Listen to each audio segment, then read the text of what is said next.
When I met Angela, she was like no one I'd ever known. She was confident, exotic, and her past was shrouded in mystery. She told me from the start that her life hadn't been easy. Her strict, religious upbringing, her daring escape to Africa, and the shocking revelation about her real father. It was like something out of a movie. At the time, I was drawn to her story, fascinated by her strength and independence. But I didn't know then that her past wasn't just something she'd escaped. It was something she carried with her, a storm waiting to explode. We'd been married for 4 years when everything started to unravel. In the beginning, Angela had been attentive, adventurous, and passionate. She had this ability to light up a room, and I couldn't believe someone like her had chosen someone like me. I'd always been the quiet, steady type, a guy who liked his routines and didn't need much to be happy. Angela, on the other hand, craved excitement. And maybe that should have been my first red flag. It all began with a seemingly innocent change in her behavior. She started staying out later, claiming she needed to find herself and reconnect with her roots. At first, I didn't think much of it. She'd always been fiercely independent, and I wanted to support her. But then the late nights turned into full weekends away. She said she was visiting friends, but when I asked for specifics, her answers were vague. "Who are these friends?" I asked one night as she packed a small overnight bag. She paused, her back to me. "Just some people I met through my support group," she said, her tone dismissive. "You wouldn't know them." Her support group was another new addition to her life, something she'd started attending to deal with the lingering trauma of her upbringing. I'd encouraged her to go, thinking it would help, but now I wasn't so sure. She seemed more distant than ever, and every time I asked about it, she shut me down. "You don't understand what I've been through," she snapped one night when I pressed her. "You've had a perfect, boring life. You can't possibly know what it's like to live in my shoes." Her words stung, but I let it go. I'd always been the kind of person who avoided conflict, who believed in giving people space. But Angela was taking advantage of that. And deep down, I think I knew it. The real turning point came when I found her phone unlocked on the kitchen counter one morning. Angela had always been protective of her phone, and I'd respected her privacy. But something about the way she'd been acting made me pick it up. My heart raced as I scrolled through her messages, my hands shaking. Most of the chats were with people I didn't recognize, names that didn't mean anything to me. But one thread stood out. It was a series of messages from someone named T. The conversation was casual at first, but as I read further, the tone shifted. They were joking about how hard it was to keep their secret, about how I was too clueless to figure it out. And then there was the photo. A selfie of Angela and a man I'd never seen before, his arm draped around her shoulders, both of them smiling like they didn't have a care in the world. I felt like I'd been punched in the gut. My mind raced as I tried to process what I was seeing. Angela had always been secretive about her past, about the people in her life, but this was something else entirely. Who was this man? And what was she hiding? I didn't confront her right away. I wanted answers, but I didn't want to go in blind. So I did something I never thought I'd do. I called the number from the text thread. The man who answered had a deep, confident voice. "Hello?" "Hi," I said, trying to keep my voice steady. "I'm looking for Angela." There was a pause, just long enough to confirm my worst fears. "Who's this?" he asked, his tone cautious. "This is her husband," I said. The words felt foreign, like they didn't belong to me. Another pause. Then he laughed, a low, mocking laugh that made my blood run cold. "Well," he said, "I guess you're not as clueless as she thought." And just like that, my world came crashing down. I hung up the phone, my hands trembling.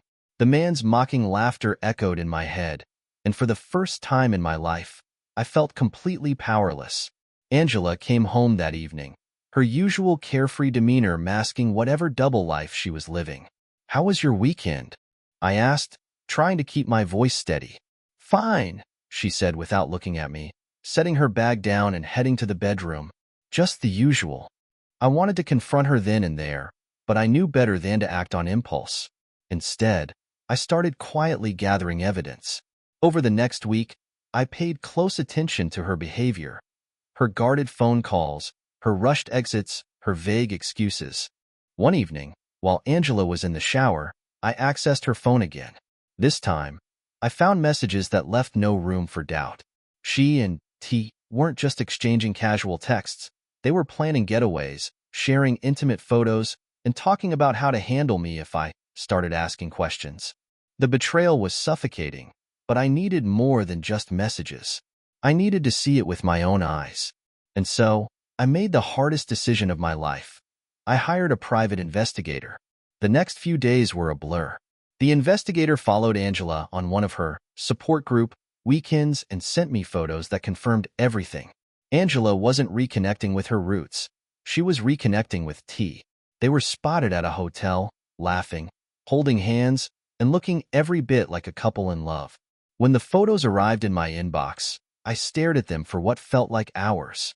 My wife, the woman I had given everything to, was living a life I wasn't part of.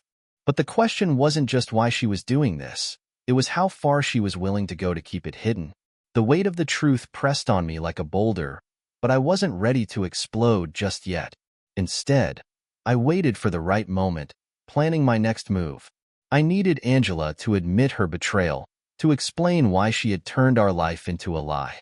One evening, while she sat scrolling through her phone on the couch, I decided to strike. I walked into the room and sat across from her, placing my phone on the table with the damning photos pulled up. "Angela," I began, my voice calm but firm, "we need to talk." She barely looked up. "Can it wait? I'm exhausted." "No," I said, my heart pounding. "It can't." Her eyes flicked to mine, sensing the seriousness in my tone. "What's this about?" she asked, her defenses already rising. I slid my phone across the table, the photos staring back at her. Her expression froze, her face pale as the realization hit her. For a moment, she didn't say anything, and then she laughed, a cold, dismissive laugh that sent shivers down my spine. "So you've been spying on me," she said, her tone dripping with contempt. "Don't turn this around on me." I snapped, my patience wearing thin. "I know about T. I know about the hotels, the weekends, everything. Just tell me the truth for once in your life." Angela leaned back, crossing her arms. "You want the truth? Fine. Yes, I've been seeing someone else. But can you blame me? Look at you. You're pathetic. You've been so focused on playing the perfect husband, you didn't even notice how miserable I've been." Her words cut deep, but I forced myself to stay composed. "Miserable?" I said, incredulous. "I've given you everything, Angela. A home, a life, unconditional support. And this is how you repay me?" She rolled her eyes. "Spare me the martyr act. You'll never understand what I've been through. You don't know what it's like to live with the weight of my past."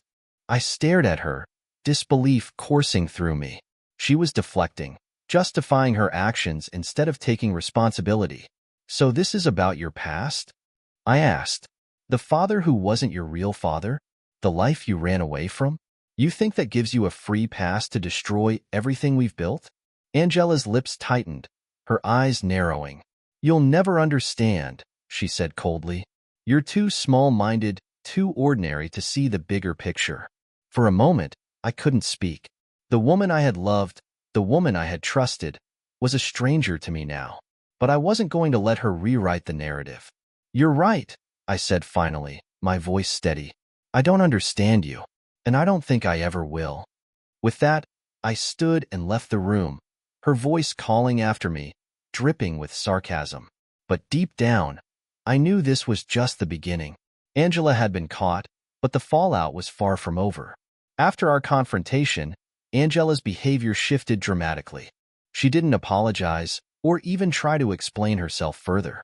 Instead, she acted as though nothing had happened, carrying on as if her betrayal was just another minor inconvenience in her life.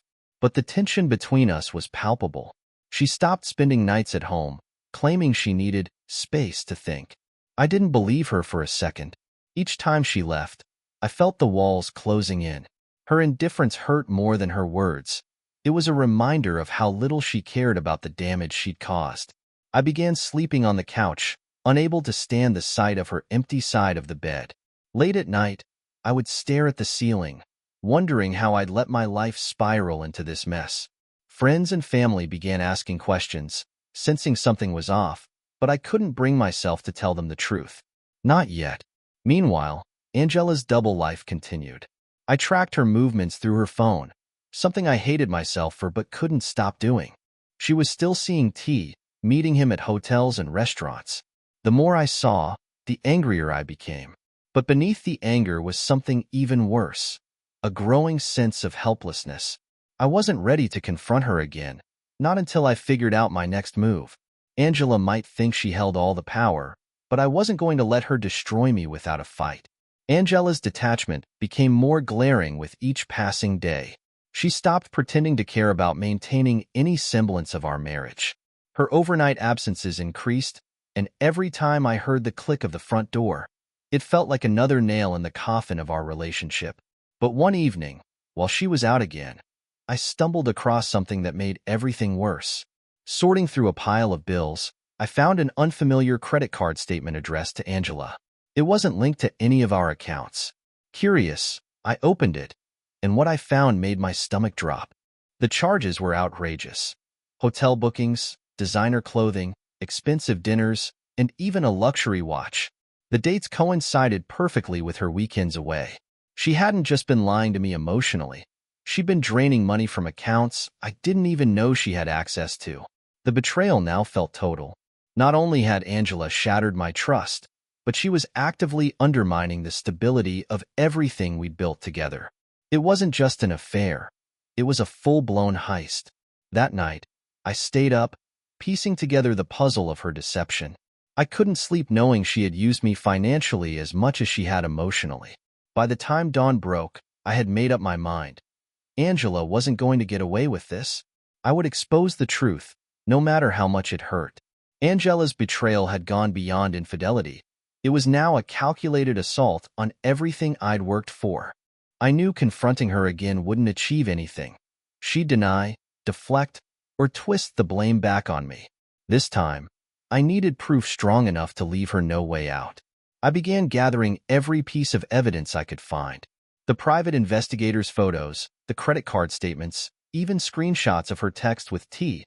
All of it was meticulously compiled. I visited my lawyer, laying everything out on the table. "This is a mess," he said, flipping through the documents. "But it's clear-cut. You've got more than enough to protect yourself financially and legally. Are you ready for the fallout?" I hesitated, but only for a moment. "I have to be," I replied. "She's already taken too much." The next step was preparing the paperwork to freeze our joint accounts. Angela's spending had spiraled out of control, and I wasn't about to let her drain what little remained. As much as I wanted to act immediately, my lawyer advised me to wait until everything was in place. That night, as Angela returned home, breezing past me with barely a glance, I felt the weight of what was coming. She had no idea her charade was about to collapse, and for once, I felt a small sense of power in a situation where I'd had none. But even as I built my case, I couldn't shake the feeling that Angela had more secrets yet to surface. And if the past weeks had taught me anything, it was that those secrets could be far worse than I imagined. As the days went by, I continued digging deeper into Angela's web of lies. Every new piece of information painted an even darker picture. The credit card statements led me to a bank account I hadn't known about, filled with large, unexplained withdrawals. But the most disturbing discovery came when I uncovered emails she had carelessly left logged in on our shared computer. The emails weren't just between Angela and T, they were with a lawyer. My stomach dropped as I read through them. She was planning to leave me, but not before ensuring she walked away with as much as possible. Her lawyer had outlined ways to manipulate our assets, strategies to portray herself as a victim, and even tips on how to discredit me if things got messy. It was a devastating blow. Angela wasn't just betraying me emotionally and financially. She was preparing for a full-scale attack on my character and livelihood. My hands trembled as I saved the emails to add to my growing file of evidence. Whatever small hope I had left for reconciliation evaporated in that moment. That evening, Angela came home late again, her face expressionless as she dropped her bag by the door. I wanted to confront her so badly, to throw the emails in her face and demand answers.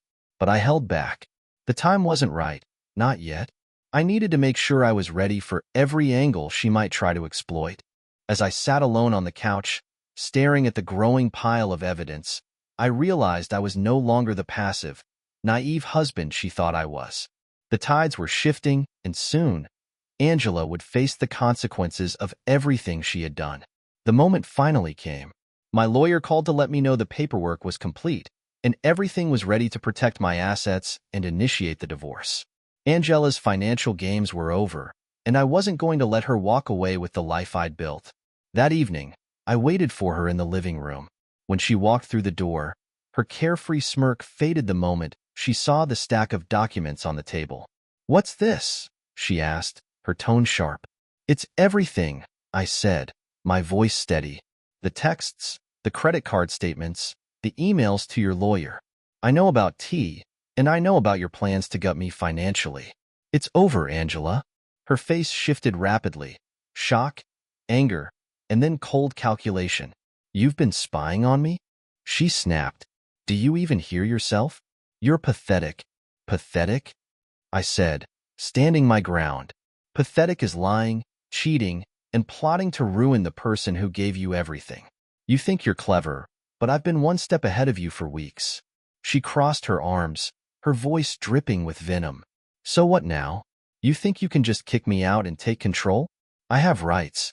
"You do," I replied, sliding the papers toward her.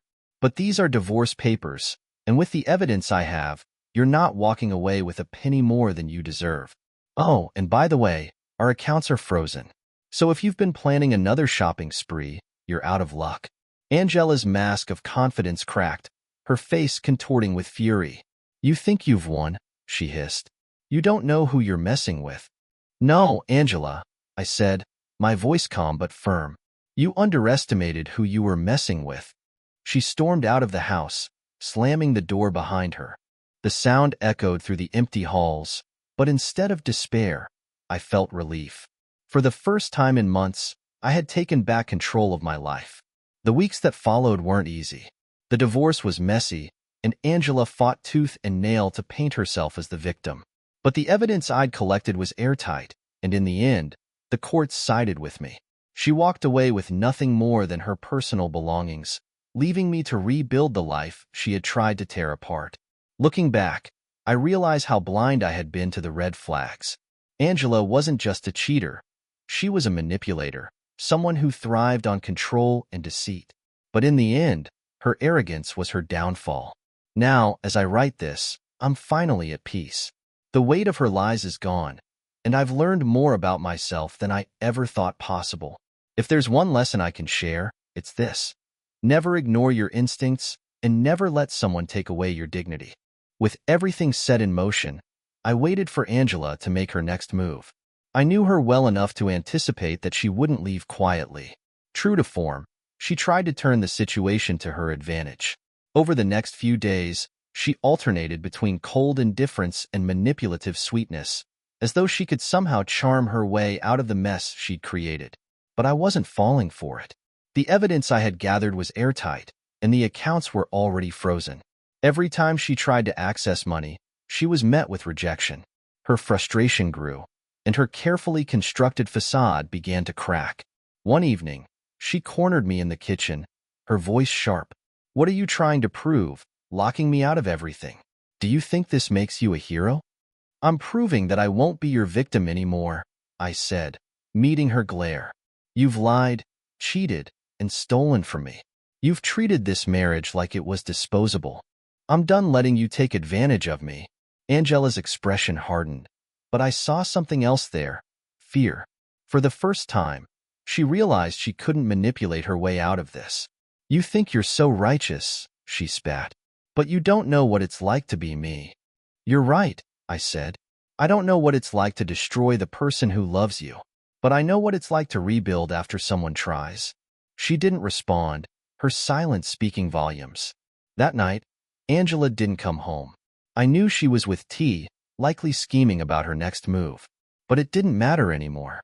The pieces were all in place, and the fallout was coming, on my terms. The morning after Angela didn't come home, I knew it was time to end things once and for all. I had prepared everything: the divorce papers, the evidence, and the frozen accounts. There was no more waiting, no more second-guessing. It was time to take back my life. Angela returned that afternoon, her usual confident smirk plastered on her face. She strolled into the living room as if nothing had happened, tossing her bag on the couch. "You seem awfully quiet," she said, her tone dripping with sarcasm. "Still brooding over your little discovery?" I didn't rise to the bait. Instead, I calmly placed the divorce papers on the coffee table. "We're done, Angela," I said. "Sign these, and we can both move on." Her smirk faltered, replaced by a look of incredulous anger. "You think you can just throw me away?" she snapped. "After everything I've put up with, you owe me more than this." I laughed bitterly, the weight of her manipulation no longer crushing me. "Put up with? Angela, you've lied, cheated, and stolen from me. The only thing I owe you is the truth, and here it is. You've taken enough. Not anymore." She glared at me, her facade of control slipping. "You'll regret this," she hissed. "You don't know what I'm capable of." "No, Angela," I replied, standing firm. "You don't know what I'm capable of. I've already frozen the accounts, documented every lie, and protected what's left of my dignity. You can try to fight, but you won't win." For a moment, she said nothing, her jaw tightening as she realized the full extent of her defeat. Then, without another word, she grabbed her bag and stormed out. The slam of the front door echoed through the house, a final punctuation to the chaos she had brought into my life. In the weeks that followed, the divorce moved swiftly. With the evidence I had collected, Angela had no choice but to accept the terms. She walked away with nothing more than her personal belongings, while I kept everything else intact. It wasn't just a legal victory. It was the closure I needed to start over. Now, as I sit here writing this, I feel an overwhelming sense of relief. Angela's betrayal hurt, but it also taught me something invaluable. My worth isn't defined by someone else's actions. I've learned to trust my instincts, set boundaries, and prioritize my own happiness. To anyone reading this, let my story be a reminder. You don't have to stay in a relationship where you're undervalued and disrespected. Walking away isn't weakness, it's strength. And sometimes, it's the only way to reclaim your life.